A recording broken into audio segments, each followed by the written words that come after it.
নমস্কার বন্ধুরা, আমি শর্মিষ্ঠা। আমি আপনাদের কাছে আবার একটা নতুন রেসিপি নিয়ে চলে এসেছি।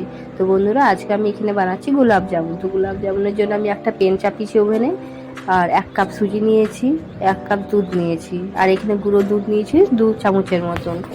দিয়ে এটাকে ভালো করে আমি এখন মাখিয়ে নেব। কিন্তু আগুনটা একদম সিমে রাখবেন বন্ধুরা, যেন নিচে যেন লেগে না যায়, বারে বারে চালাতে হবে। আর 1 চামচের মতন আমি এখানে সাদা তেল নিয়েছি। এখানে নিচ্ছি বেকিং খাবার পাউডারটা যে হয়, খাবার সোডা, ওইটা দিয়ে ভালো করে এখন আমি এটাকে মাখিয়ে নেব।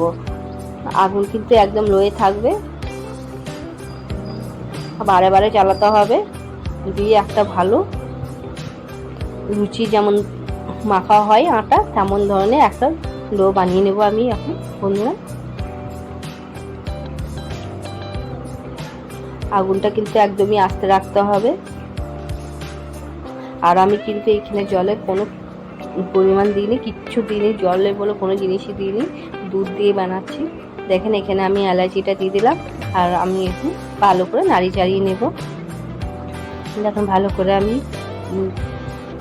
একদম হার্ড করে মেখে নিয়েছি। আর এর থেকে বেশি আমি কিন্তু আর ভাজবো না, এতটা হয়ে গেছে।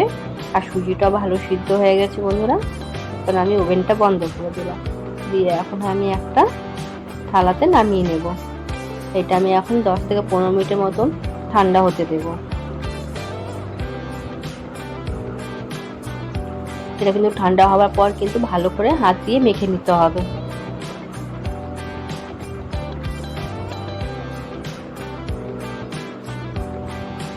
এই গোলাপ জামুনটা কিন্তু বানাতে খুবই সোজা, ঘরে বসে আপনারা গোলাপ জামুন বানিয়ে নিতে পারবেন। তো আমি এখানে মিষ্টি শিরা বানাবার জন্য আমি 1.5 কাপের মতন জল দিব।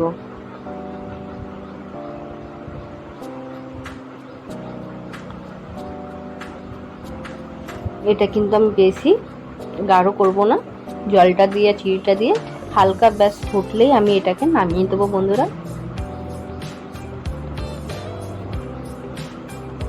আর এটা কিন্তু আমি এখানে 1 কাপের মতনই চিনি দিয়েছি। আপনারা মিষ্টিটা কিন্তু দেখে বুঝে করে নেবেন। আমার কিন্তু জলটা ফুটছে ভালো করে।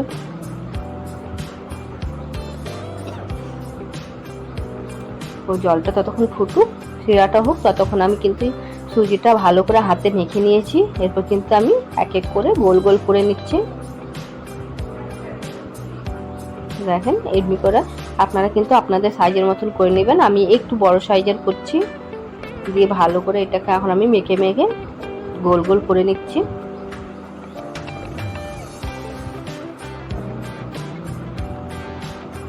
দেখেন চারদিক থেকে একদম কোনো ফাটা দাগ নেই, ভালো করে গোল গোল হয়ে যাচ্ছে।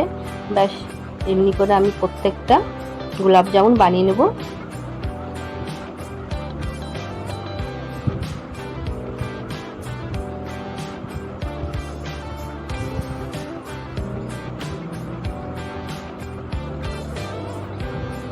সাইজ আপনাদের মতন করে নেবেন বন্ধুরা। দেখুন এখানে আমি প্রত্যেকটা গোল গোল করে নিচ্ছি।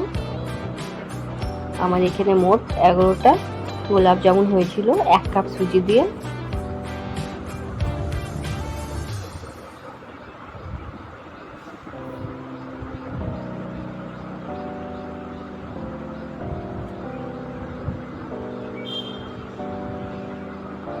আমি কিন্তু এখানে প্রতিটা গোলাপ জামুন আপনাদেরকে গোল গোল করে দেখিয়ে দিলাম কেমন করে করতে হয়। একদম হালকা হাতে গোল গোল করবেন, খুব সুন্দর হবে। আমার কিন্তু প্রতিটা গোলাপ জামুন হয়ে গেছে। এবার আমি এখানে একটা কড়াইয়ে আমি তেল দিয়ে দিয়েছি। তেলটা একটু গরম হোক। এবার আমি সব গোলাপ জামুনগুলো তেলের মধ্যে ভেজে নেব। এবার ভাজাটা কিন্তু বন্ধুরা, আর তেলটা কিন্তু আমি গরম করে এবার ওভেনটা কিন্তু আমি একদম আস্তে করে দিয়েছি। তো ভালো করে হালকা হাতে ভেজে নেব। দেখেন ফুল ভেজেছি তো আরো ফুলে গেছে।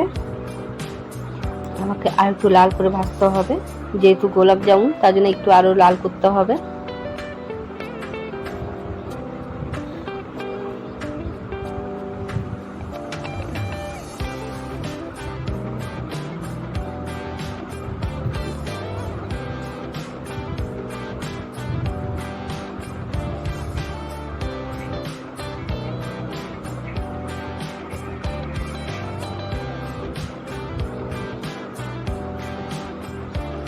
বারে বারে কিন্তু এটাকে নাড়ি চাড়িয়ে ভাজতে হবে, নাহলে পুড়ে যাবে।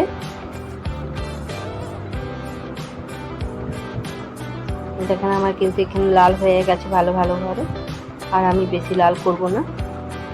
এবার কিন্তু আমি এক এক করে সব নামিয়ে নেব গোলাপ জামুনগুলোকে। নামিয়ে আমি যে চিনির সিরা বানিয়েছিলাম সেটার মধ্যে আমি দিয়ে দেব। চিনির সিরাটা কিন্তু গরম আছে, তো আমি ওই গরম জলটাতেই এখন আমি চিনির সিরাটাতে দিয়ে দেব সব গোলাপ জামুনগুলো।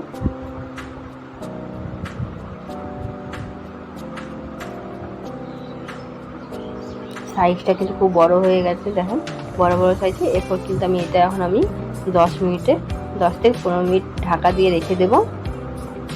তারপর আমি ঘুরে আসছি।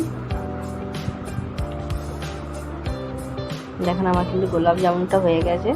তো আপনাদেরকে আমি বের করে দেখাচ্ছি, কেটেও দেখাচ্ছি কত নরম আর কত সফট হয়েছে। তো আপনারা ঘরে এমনি করে বানিয়ে খাবেন। আর যদি ভালো লাগলো গোলাপ জামুনের, তাহলে লাইক শেয়ার সাবস্ক্রাইব করে দেবেন আর কমেন্ট করে জানাবেন কেমন হয়েছে। আর আপনারাও ঘরে বানিয়ে খাবেন।